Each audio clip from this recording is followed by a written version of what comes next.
Let's put our hands together so I present to you, and I'll let you know who that first presenter is right now.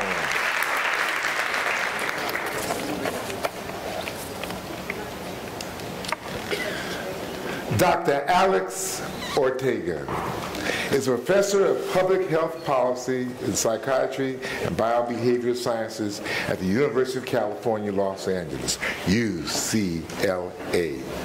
Dr. Ortega is the director of the UCLA Center of Population Health and Health Disparities and associate director of the UCLA Chicano Studies Research Center.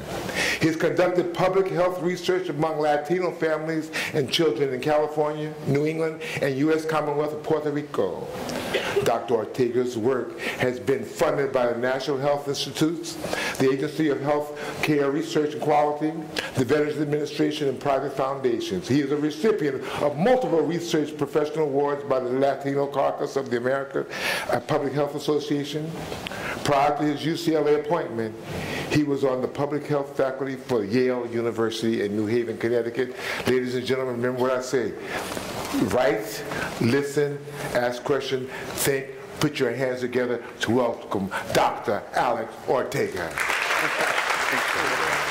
So you expect this to move forward, right? I'll get somebody to help me. All right, good morning, guys. How's everybody doing? You wide awake? All right, you guys ready to lead? You ready to think innovatively? You ready to be challenged?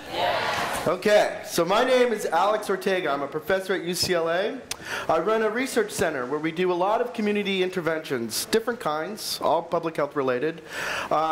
Most notably, we do a lot of work around trying to improve food environments in Los Angeles County so that we can try to reduce chronic disease in the communities, chronic diseases such as diabetes, heart disease. So how many of you have a family member who has diabetes or heart disease? Most of you, right? So it's a big problem in our county. It's a big problem nationwide. So that's why we do the work that we do. I have another question for you guys. How many of you are Bruin fans? Good. How many of you are Trojan fans? Okay. All right. Well, all right. So I'm gonna start off by showing you a video.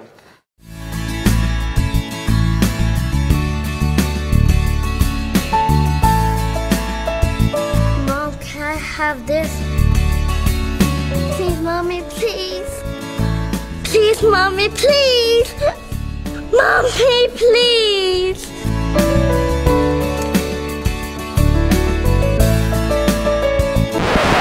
You buy, I pay.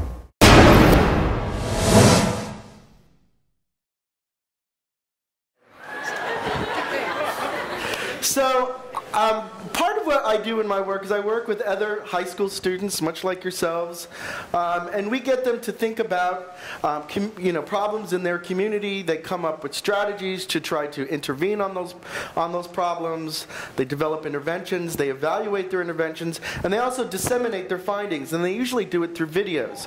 So that's one of the videos that some of our students did in East LA, and they've done dozens of them. And in fact, one of the videos was shown on the LA City buses for a period of time. So, and they've been on the news, they've been on National Public Radio, they've been on PBS, they've been on CBS. So they've done, and these students have done this on their own. I mean, with a little bit of help from me and my group, but they've mainly done it on their own. And so I know you guys can do this kind of work as well.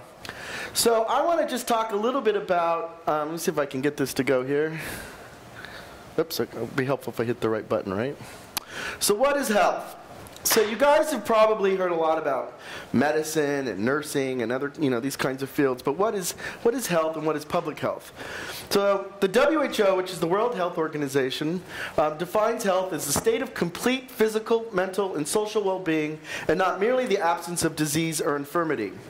So it's not just about whether or not you feel sick or you have a disease, but rather it encompasses all different kinds of aspects of health. So it's your mental health, your social well-being, whether or not you have enough food at home to eat, whether that food is healthy, whether or not you have places to exercise.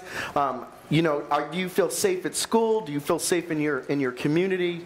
These are all parts of public health. So what is the field of public health? So this comes from the Institute of Medicine. They've defined public health as the activities that ensure conditions in which people can be healthy. These activities include community-wide efforts to identify, prevent, and combat threats to the health of the public. So what are some of our current health problems? So sexually transmitted infections. They used to call these sexually transmitted diseases. So, HIV, gonorrhea, syphilis, they're all public health problems. Having safe sex, family planning, trying to reduce sexually transmitted infections. Sanitation, so making sure that your water's clean, and when you go to a restaurant that you're eating healthy food and that there's not cockroaches in restaurants, and that when you come to school, the food that you're fed is healthy. Chronic illness. So chronic illness, these are, like we talked about, diabetes, heart disease, cancer. Food security. So making sure that you have enough healthy food in your community and that it's accessible and that it's affordable.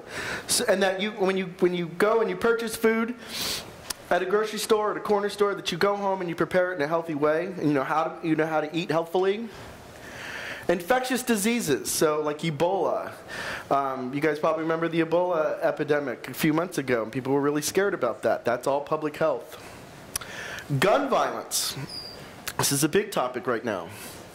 And then drugs and alcohol, substance abuse. And these are just some examples. This doesn't encompass all of public health, but these are examples of public health problems. And so what are the solutions? So how do public health professionals deal with public health threats? So I'm a professor of public health, but I'm actually trained in a field called epidemiology. You guys heard of this word before? What do you think it means?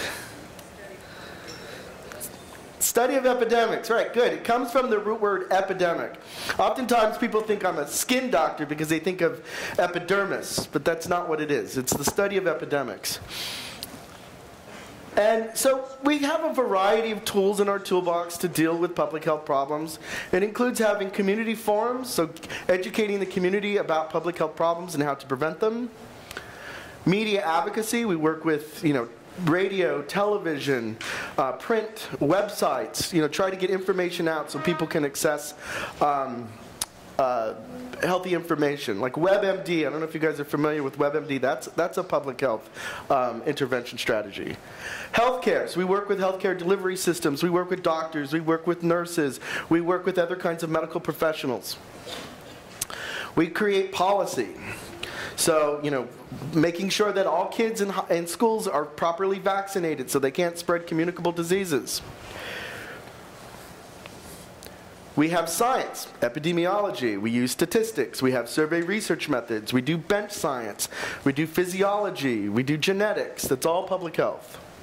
We have environmental control, making sure that your air is clean and you can breathe clean air and you're not going to get asthma because of the quality of your air. That you can, that the water you drink is safe, that it has fluoride in it, that's clean. And then we have interventions and programs. We have them both at the individual level and at the community level. And then in public health, we're also interested in something we refer to as the social determinants of health. So you guys are probably, a little bit familiar with the biologic causes of disease, so organisms, bacteria, viruses. But then we also have social determinants of disease. So did you know that, your family's income level and the number of people in your family and the neighborhood the kinds of neighborhoods you live in could influence your health and your quality of life and your life expectancy? Do you guys know that? Yeah? Your education level. So graduating from high school actually has a major and significant impact on your long-term health. So it will predict how long you're going to live. People who have a high school education live much longer than those who don't. And then the more education you get, so if you go on to college, you go on to graduate school, professional school, so the more education you get is related to how healthy you're going to be, whether or not you're going to have chronic illness, infectious disease, and your life expectancy. And then your occupation, so what kind of job you have. your race and ethnicity. So in LA County, Latinos and African Americans have much lower life expectancy, have much higher risk for a slew of chronic and infectious diseases than non-Latino whites. So is that, do you think that's fair? Huh? No, right? But you guys can do something about it. You can make a change. You can make a change within yourselves. You can also make changes within your families. And you can also make changes within your communities to try to stop this. And this is what we do in public health. So we try to stymie these health problems. And then gender. So women live longer than men. Did you guys know that? Something like 10 years longer than men. But men, you're catching up. And there's a lot of work to do, but you can get there. And your neighborhood characteristics. So whether you have a lot of crime activity in your neighborhood, whether or not you feel safe, whether there's a lot of substance abuse problems in your neighborhood, the number of liquor stores in your neighborhood can predict your health. You know, I do a lot of work in East LA. There's something like over 100 liquor stores just in East LA. You see similar patterns in South LA. So I'm going to talk a little bit about what we call a food swamp. Have you guys heard of the concept of a food desert? So a food desert is, a community that has poor access to healthy foods, usually fruits and vegetables. But what we call these urban environments are food swamps. So it's not that there's an absence of food, but rather that there's an abundance of unhealthy options, such as fast food restaurants, poor access to comprehensive grocery stores, that the quality of the produce that are sold in grocery stores tend to be of poor quality. Usually the fruits and vegetables are a week old. They tend to be rotten. Common venue for food purchasing in food swamps are the corner stores. So we spend a lot of time going in and converting corner stores and doing social marketing and dissemination and creating videos and educating the community about healthy eating and trying to improve healthy food access in communities. So East LA, much like other communities in Los Angeles, so it's not just East LA, and I'm going to show you some maps in a little bit. There are lots of communities, probably communities many of you live in, that have been characterized as food swamps.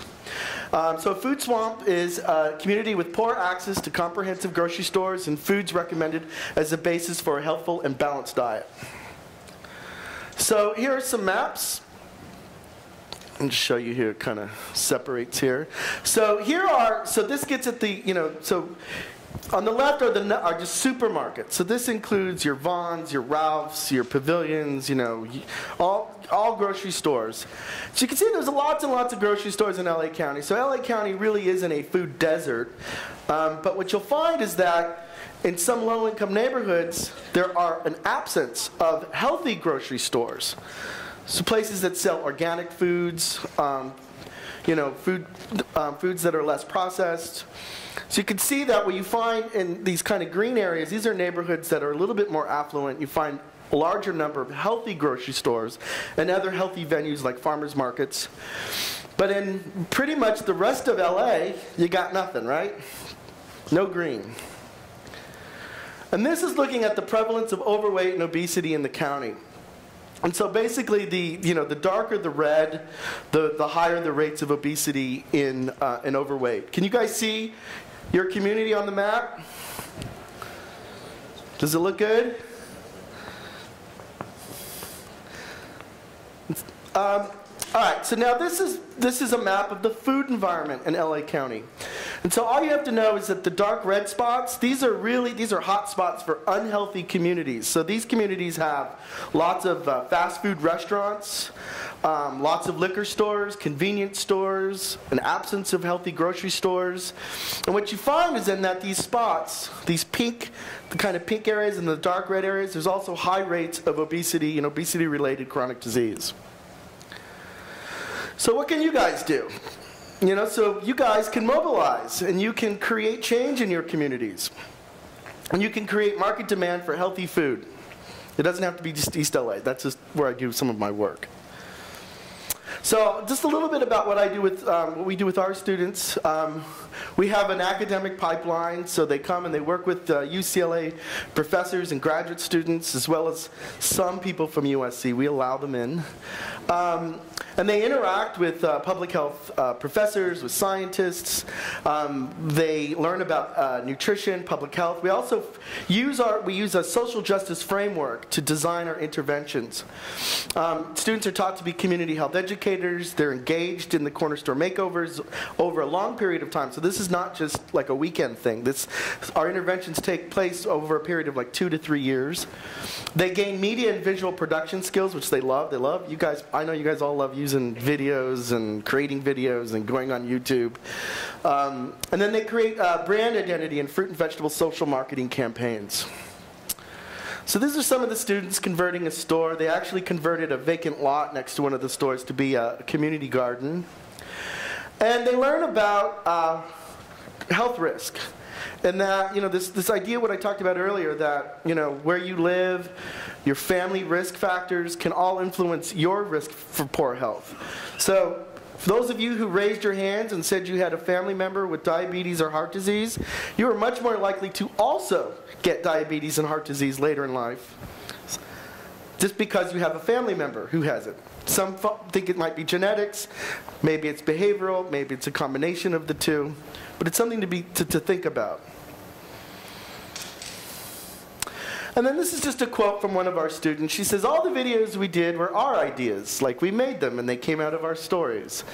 And they did lots of they created social marketing materials which they circulated throughout the community.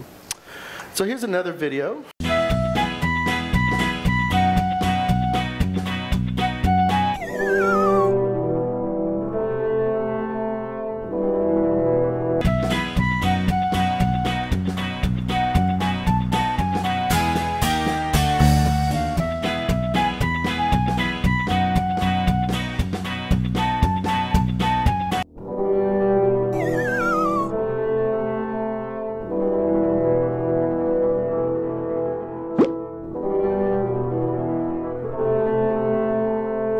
Ahorita vengo, voy a ir a comprarle maybe chips or candy. No, espera, tenemos suficiente comida y es saludable, es mejor para él. Aquí tienes, no te preocupes. Oh, gracias. Esto es más saludable que los chips. Gracias.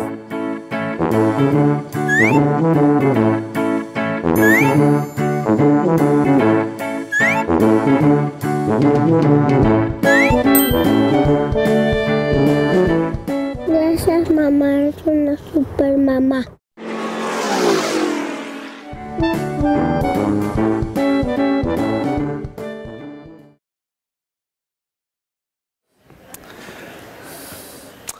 So, what can we do? Well, you can change knowledge, attitudes, and behaviors. You can do this through health education. You can do this through social marketing. You can do this through social networking. You can do this through community forums and events. You can do this through media campaigns. You guys saw the one group last year, they were on Fox News. You can do this through social advocacy. So here's my challenge. So I challenge you to identify an important public health problem facing your community and for you to change people's knowledge, attitudes, and behaviors about that problem in order to make your community healthier. All right, thank you very much.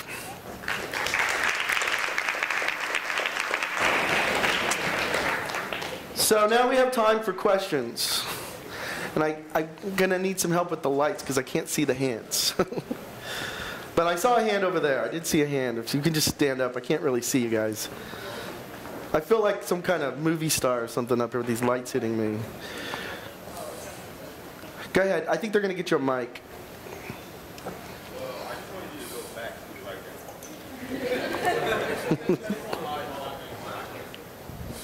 Say it again. Yeah, use the microphone. I think it's right behind you. I can't see that. Oh, I don't know if we can back up the challenge for him. It's kind of, I don't know. There you go. Okay, go ahead. Okay. Okay. Questions? Good morning, Dr. Ortega. Thank you for your challenge. I have a question. I'm trying to reduce the sugar intake of the students, but then I suddenly realized there's cooperation behind it. There's business behind it. And when we face business and face all this corporation greed or whatever you call it, students or we are becoming very vulnerable, and there's very little we could do. What would be your recommendation or suggestion on tackling that? Well, you could, for starters, you can start at the local level, right? First of all, you can start with yourselves. You can start with your families, educating yourselves about, the impact of eating unhealthy sugars. There's a difference between healthy sugars and unhealthy sugars. So you get healthier sugars are like in what you get in fruits and vegetables, mainly in fruits. But then there's unhealthy sugar, which is the processed stuff that you guys have in like your sodas and your chips and stuff. So trying to reduce sugar and salt and fat in your diet obviously is going to help. But you got to educate yourselves. And you got to, do social marketing, outreach, health education. These are the tools we use. It's a challenge. I mean, this is not a new story. This is an old story. Public health professionals and nutritionists have been trying to deal with this for some time. Like, how do we get healthy messages out there that stick? And that's really a challenge for you guys, to maybe come up with a strategy to make the foods around your community healthier, around your schools. One of the things we find about, I told you about the corner store work that we do, that these corner stores are typically situated right around high schools and junior high schools. And I'm sure you guys are familiar with this, and you guys eat those flaming Cheetos, and you go and have sodas, right? All right, so that's a problem. And you guys are young now. Eventually, you're going to be middle-aged like I am, and it's hard. You can't be skinny and thin forever. You got to work at it. They always say youth is wasted on the young. That's kind of a joke, but you have to be thinking about your long-term health. I was going to say, the other thing about thinking about these public health challenges is that you don't have to limit it to nutrition and exercise. I mean, those are just some public health challenges. I mean, there's also stress in communities. There's violence. There's gun violence. There's criminal activity. Low levels of education is a public health problem. I talked about your level of education being predictive of the health of individuals, health of families, health of communities. So trying to improve the quality of education in schools, and particularly in public schools, making sure that kids finish high school. Those are public health problems. So I don't want you to just think exclusively about, you can if you want to, but public health is broader. I gave you the examples in one of my slides about many different public health issues. Any other questions? Yes. I think you need a microphone. Over here.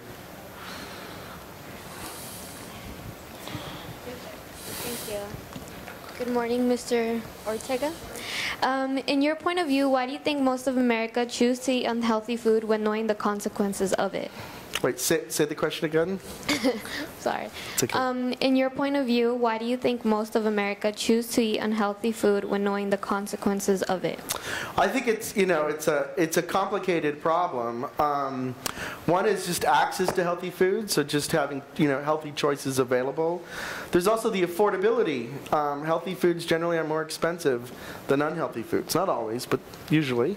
So one of the things we have to do when trying to improve healthy food access is we work with farmer markets and wholesalers and vendors to try to sell foods to corner stores at healthy foods at a low price, and then the community can buy it at prices that are comparable with like the chips and sodas. And we re-engineer the stores so that the fruits and vegetables are all in the front and the unhealthy food is in the back. So then that way, it's easier to make a healthy choice versus an unhealthy choice.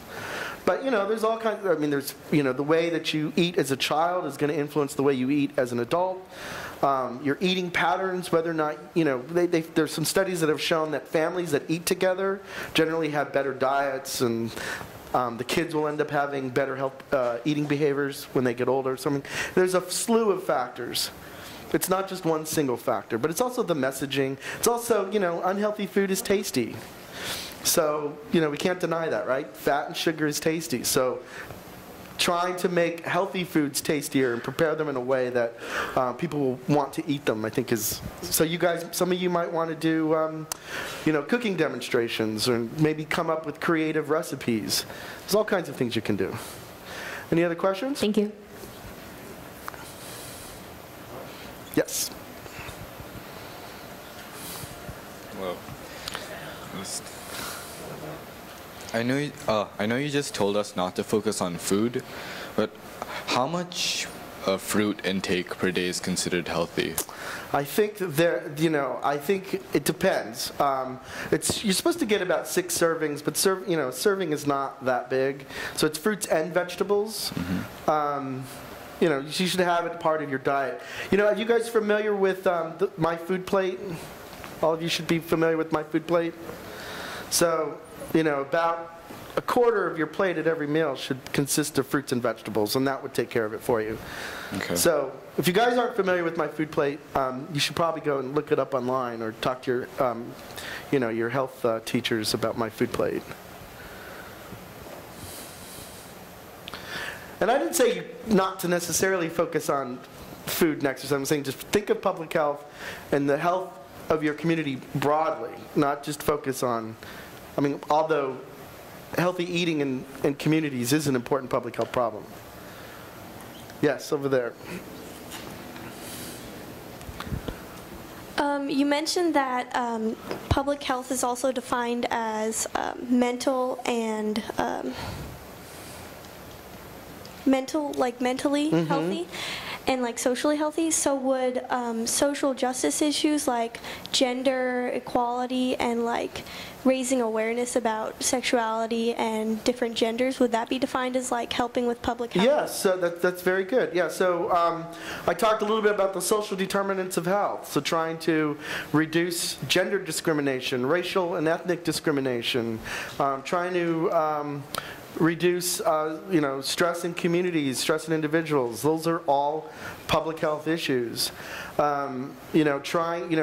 Suicide is a big problem among youth, and trying to raise awareness about access to mental health services, support services, raising awareness about the triggers of suicide and suicide ideation among youth. That's a very big public health problem right now. And, we want you guys to all be happy, healthy, productive human beings. That's the goal of public health. Thank you. Any other questions down here? Was there? Oh, there's one here. Why don't we do here and here? And then I think that might cover it. We'll run out of time.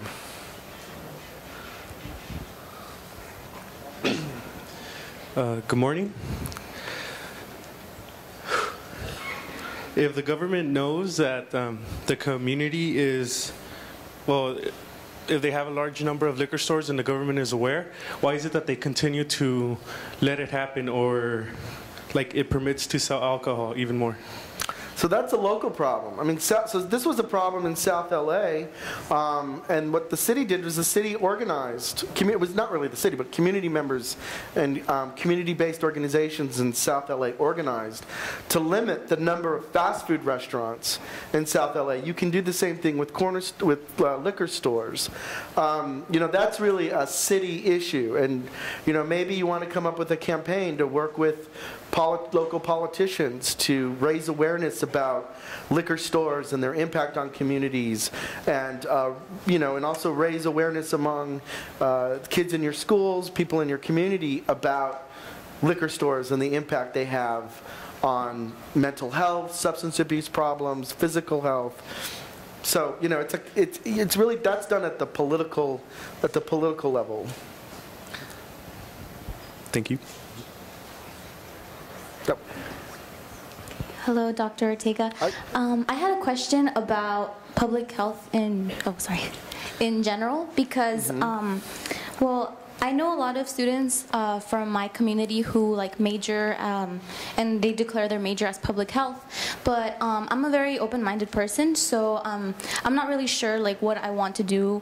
I have some interests, but I don't really know much about public health, but since I know that there's a lot of students who are studying for public health, I was wondering like if there are like for future like jobs, like what are like some major projects that like... What do public health students do when they graduate? Yes, what do they do? They do a lot of different things. It's a very broad field. So they go on and they work. Some of them become policy analysts. They go into politics. Some go into law. Some go into medicine. Some go work for health departments. Some go work with local clinics. They do a myriad of things. Some work in schools. Some become professors. Some become researchers. And there's different fields within public health. It's very interdisciplinary. So I mentioned I'm an epidemiologist. So that's one field within public health. There's also statistics. There is environmental health. There's community health or health behavior, health promotion. There's health policy. There's health law. So there's lots of things you can do. And some people do, they might major in epidemiology, for example, but then they might do health policy work. So even though I'm an epidemiologist, I do all kinds of things. I write and talk about Obamacare, which is also known as the Affordable Care Act, which you guys familiar with Obamacare? So I write a lot about how health insurance impacts the health of communities and the consequences, for example, of excluding the undocumented from health insurance. And so you don't have to just be pigeonholed to one particular topic. And that's the beauty of public health. It's a great field to be in. It's intellectually rich. There's lots of things to do, and there's no shortage of problems. So I think we're all out of time, but thank you and good luck on your challenge.